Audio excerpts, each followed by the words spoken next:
So some of these Trick or Treat Studios masks, the hair is super easy to get off. Some of them are very hard to get off. So I'm hoping that this will be super easy, but you don't need to be gentle with it. The latex is durable, but don't like try to rip that shit, because I've heard stories of it actually ripping the latex in half. So be careful with that. So we'll just try to pull here, give a little tug. See, it's got a little something there, so I don't want to force it. So we'll go to the other side. This looks like the little part's lifting up. Might be easy for us to go through it. Alright, so we got some hair in. Cool.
Alright, so now, as you can see, I know it looks a little funny right now. I still need to put more white on it, but this is what we got at this moment. I still need to do the neck, which is why it probably looks really strange. But I need to put more white on it, cover up some of this other flesh parts, and then I'm going to start hitting up on the neck, and I'll show you on what I do and how I do that, which is not much different than what I just did here. I just make sure that if someone requests that they only want it at the bottom, I spray as much as I can without hitting the very bottom. Once it dries, I take naphtha and kind of rub it down and kind of create that effect like the paint's coming off. If someone says they want it like the scene where Michael's choking Lori, or right before it, I'll make sure to hit until I get about here in this region, and then I'll just stop, and then I'll paint the rest of it, over here, and leave this here, but I'll weather this. Or I'll splash a little bit of white on there and I'll rub it away. So today, I think what I want to do is paint it to the bottom here and cover the neck with white, and then kind of remove it with some naphtha, and I'll show you more about that. But I'm going to throw one more layer of white on here to cover up some of this other flesh that's kind of hanging out, and then we'll get to the neck.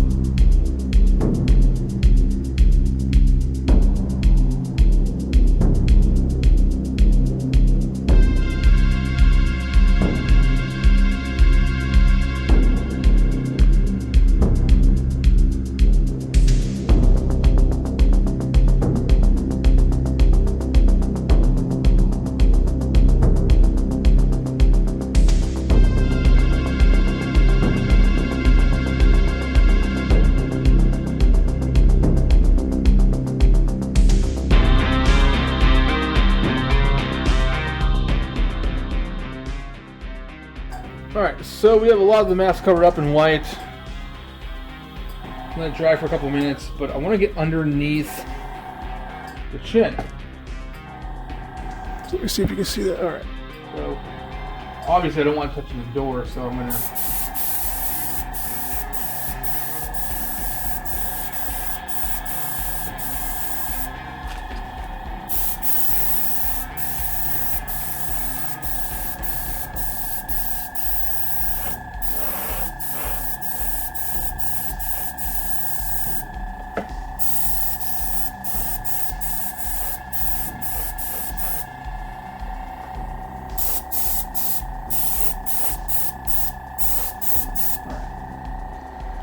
I didn't put straight up like full on paint on that because I'm gonna be rubbing some of it away. But as you can see, oops, sorry, it's taking shape, right? I spray a little bit more on there, but it's absolutely taken shape. Now, while we have it covered up like this much, I will be pulling or removing paint from this eyebrows, nose part, some of the lips, around the lips, a little bit, ears, neck, things like that, but we have enough paint on it at the moment where I'm pretty happy. One thing I'm not happy with is I am not a fan of little latex dots. It's not my thing. I'm pretty happy when I don't get latex spray and it's, oh my god. And latex spray, and you get little dots all over the place. This has some, which I find that a lot of collectors don't actually bitch about or complain about, but I just don't like it. But you know what? Shit happens.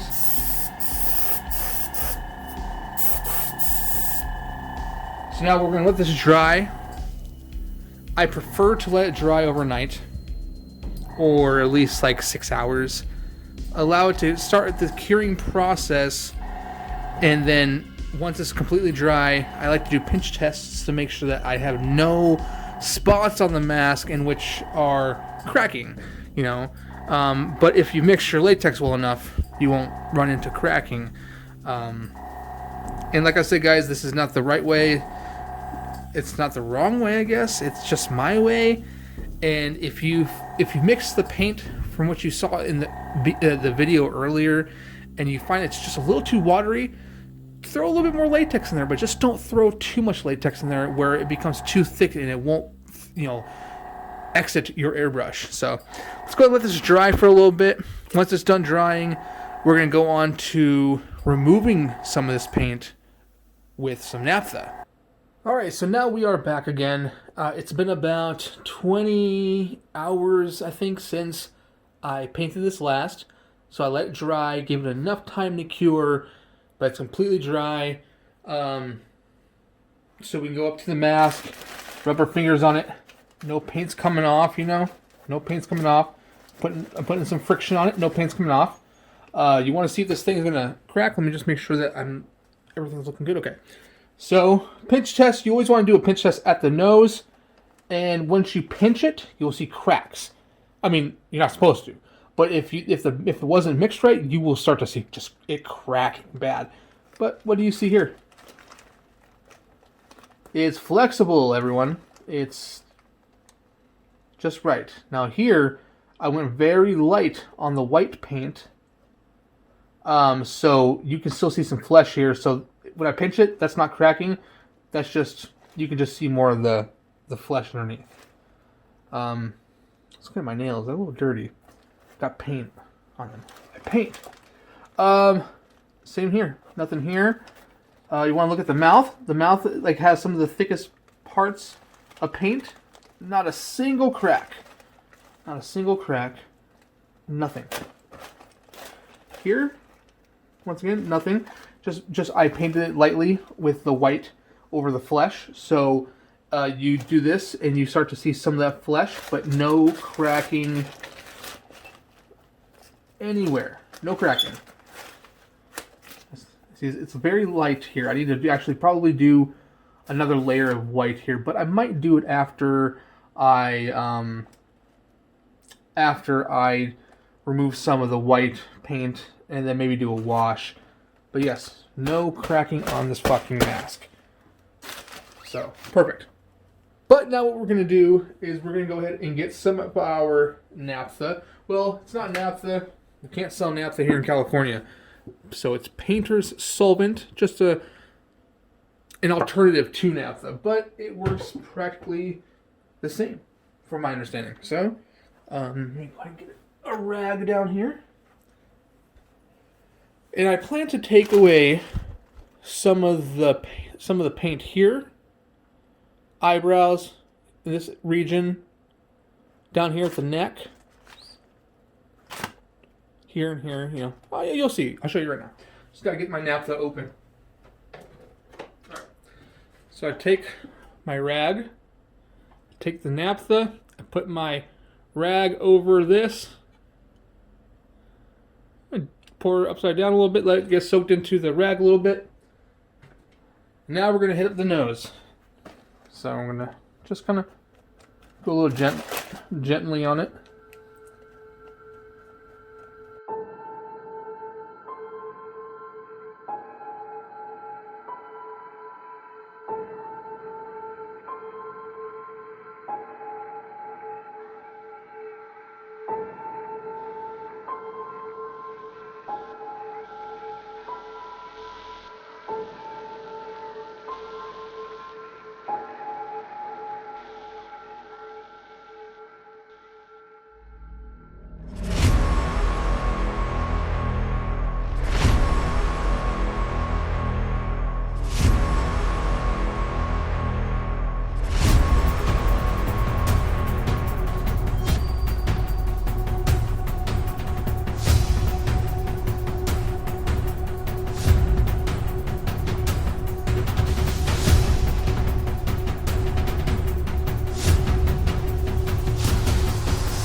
Alright, now we're going to move on to doing our washes. Right here is a thinned out acrylic wash with black and brown, a little bit of brown, mainly black, and then we have some water in this right here. I'm going to be taking two brushes, one for the water, one for the wash, and I'm going to be using those to, I'm going to use the water, right, take a brush to it, brush all over the mask. I don't have a spray nozzle thing to get water all over it, so I'll be just brushing the water on, and then I'll be brushing this mixture over it, and then I'll be taking a rag like this, and I will not be rubbing off, I will be patting off. And so I'm going to get to that right now and kind of show you what I mean when I say that.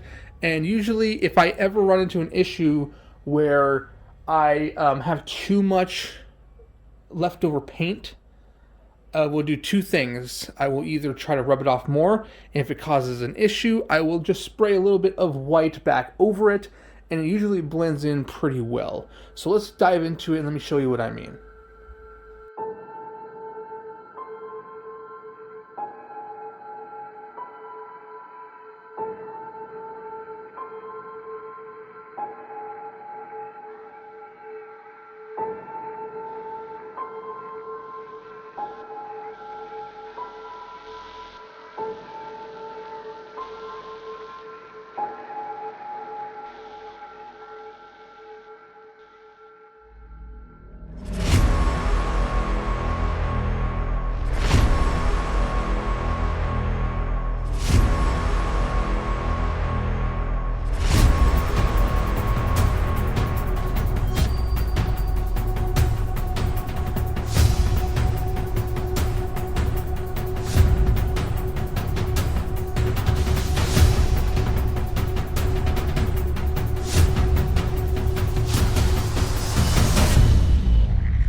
And of course, you can do that as many times as your heart desires. That's totally fine.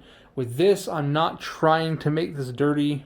I can make this dirty. I can make this thing grungy and disgusting and everything else. But this was actually part of my 2,000 subscriber giveaway. I know it's been a long time. I'm sorry, Dave, if you're watching this. It's been busy, crazy. It's been hectic. But thank you so much for your patience. But this is your mask that I'm working on, man. So I know that this is a 78 mask, and we were gonna make it a 78 kind of look. So I'm not pleased exactly with the neck, but we're gonna fix that, and it's okay. But yeah, I didn't want to make it too dirty.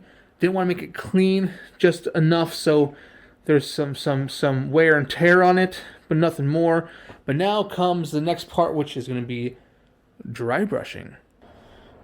All right, so this thing looks really white, by the way. This light next to me is making it look quite white. So now it's about dry brushing, and I'm going to take a little bit of paint and put it on a piece of cardboard and rub my brush into it. A little brush like this. And what I'm going to do is I'm going to put my brush into the paint and remove a majority of it. And then I'm going to start doing the eyebrows.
Alright, so we are back now, once again, and I had to change up the flesh on the neck. I just wasn't happy with it.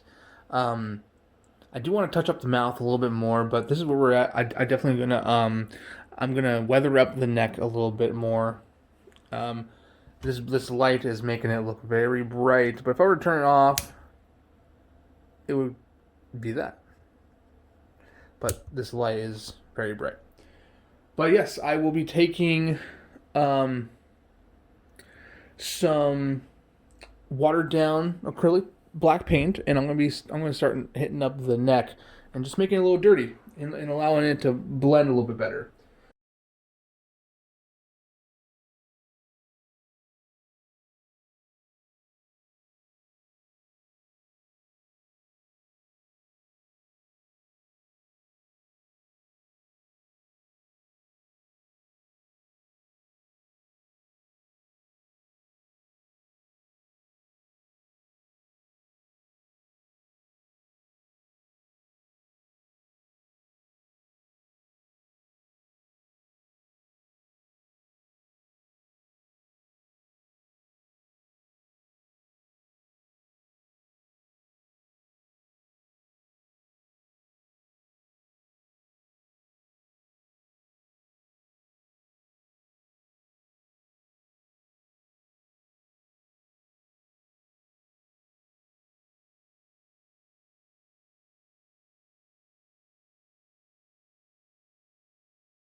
Alright, so I still need to seal this mask, but I moved it into different lighting so you can kind of see how it looks. Now, I don't do every mask like this. Now, I do different finishes all the time.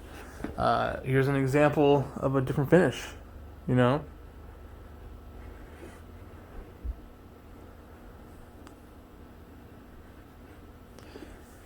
This is just how I did this one. And let me go back into Zoom. There you go. And I'm pretty happy with this one. I still need to seal it. I do want to make it a little more dirty. Maybe just touch up the grunge just a tad bit. But overall, I'm fairly satisfied with the product. And then once I seal it, then we will move on to hair. But hairing will be in an entirely different video. So for now, this is how I paint the mask. And even I want to show you how I seal it, but it is dark out. I don't have enough light to show you, but I stand at least 12 inches away from the mask, and I kind of just spray. I don't hold the nozzle down. Don't hold the nozzle down. You overspray it, you're going to start getting peeling from the Plasti Dip or whatever you're going to use. In this case, Plasti Dip is what I use. So I just kind of spray a little bit here and there. Just make sure I cover up the mask, but I don't want to overspray it. I don't want it to peel. That's never a good sign. But this is the mask. This has taken a couple of days to shoot based on my schedule, but I hope you guys enjoy this video, and I hope this was helpful. If you have any questions, let me know in the comment section down below, and I'd love to help you guys out as much as I can. Over here, it was just a little too dark. Like, even with that light on, the light was making the mask look different than it really was. But then when I turn it off, it was still a dark part of my garage because there is no light over there at all. So, this is what I got for you. Alright guys, well thank you so much for watching. My name is James Grimm. If you're new to the channel, hit that subscribe button. All support is greatly appreciated. I'll see you guys in part 2, which will be how to hair this mask. Thank you so much for watching. Take care.